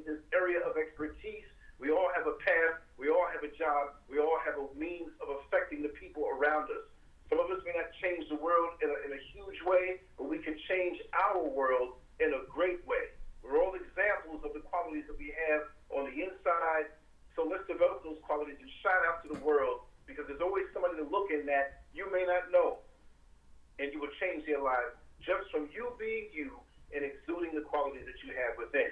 So I'm going to wrap it up. I'm going to say thank you so much, my brother, Mystic Philosopher, for dropping the truth the way you have. And it's a great meal that I absorb.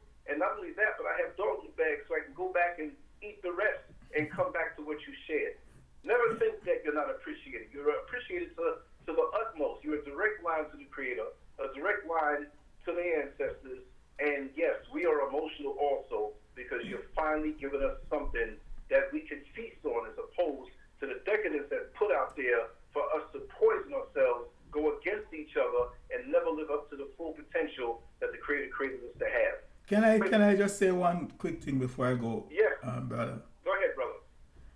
On the point of our ancestors, I don't mean that all of us that are listening or all our people in the world will have to come to this reality. Mm-hmm. If you look at the fact is that less than 1% of the population, the earth, according to their statistics, is around 7 plus billion people on the planet, according to them, right? That's what they say. And of the 7 plus billion people, is less than 0.1% that really rule the planet, and the wealth is divided amongst, etc. So our war really is not with the entire population. Our enemies are that 1%, or less than 1%. If we get that same amount of people that are serious to believe, not believe, I don't use the word believe, sorry. It's not my language, so forgive me when I messed up. That understand and know the power that we have and the access we have to real power in our ancestors.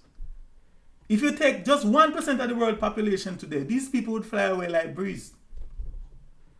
But what we are doing and deceiving to doing is giving our power to their religions and to their gods. Just go to church Sunday or to the mosque or wherever and see how much of our people are there praising other people's ancestors, talking about Abraham, Isaac, Jacob, and you name them. Mm-hmm. While we are afraid and ashamed. A very close friend of mine, for years I haven't spoken to quite a while. She listened to one of my thing and she said the only thing she disagreed with is the ancestral thing because she's a Christian. And not until I point out to her that the Christian religions and all religions are based upon ancestral worship. There's a song when I used to be in the church. It's called Faith of Our Fathers. Faith of Our Fathers, Holy Faith. But the chorus says, we will be true to thee till death. So our enemy has inherited the same faith that worked for their ancestors in enslaving us, in subjugating us, and they receive the same thing and is practicing the same thing on us today. Now we have to get out of that mindset and go back to our source. Start talk about our ancestors. And please don't tell me you don't, how you're going to know that you're going to go to them to do DNA. Bull manure. One of the principles that they teach in the book, that they have in their Bible, it referred to as one of the 10 Commandments. He said, honor thy mother and thy father, that thy days may be long. Or just honor thy mother and thy father. This is something that comes naturally to us Africans. We didn't have to have it written for us to know that we should honor our parents. But these revelers, these creatures, has to be told, has to be written, has to be punished to learn that basic human principle. Because they are not of the human, source. So they have to be taught, they have to repeat it. So we know, and we're taught that we know it instinctively, that honoring our parents, our mother and our father is important. Is just natural. It's not even a law. It's just something we know we have to do, like how we breathe. Right? The next thing, once we honor our parents, once you know your mother and you know your father, and you honor them. Now, this thing is not conditional. And this is where a lot of people go wrong. To honor your mother and your father doesn't mean that they have to be they had to be good parents to you. They had to be educated, they had to be rich, they had to be successful. And all the others. It simply means that it is from them you came, and it's your responsibility to honor them. Yes, you have some parents that did some very bad things to their children, but that again can be talked about. But once you have a link to your mother and your father, then guess what? Your mother and father has the link to their parents. And it goes back to what is called, what's the term I used to use? Regression into infinity, if you will. So once you don't have to connect all the way to your third, fourth, and fifth or ninth generation past. Once you honor those that are present, you are honoring the ancestors, because you are now linking into the vein, into the source, into the main head that the pond has back home, we used to say when we have river flowing from the head. Once you honor, deal with those in the present. Now, another thing I want to point out, it did not say honor your parents, your mother and your father only when they are alive. And this is where we get messed up again. All the religions that we are being deceived into being a part of, they are honoring all of their ancestors. You have Memorial Day, you have this day, you have Tara Day, right? But what day do we have to honor our ancestors? It's true. What day do we have to, all you see the Indians, the Sikhs, all of these people, they do their thing. So we have to start honor our parents. If they are dead, it will be better. I think I messed up there. Right? If they are dead, if they are not dead, if they exit the body, they're still around. We must pay them homage. And we have to get back to our source, because that is the only way we'll see all our killers and murderers start commit mass suicide by themselves.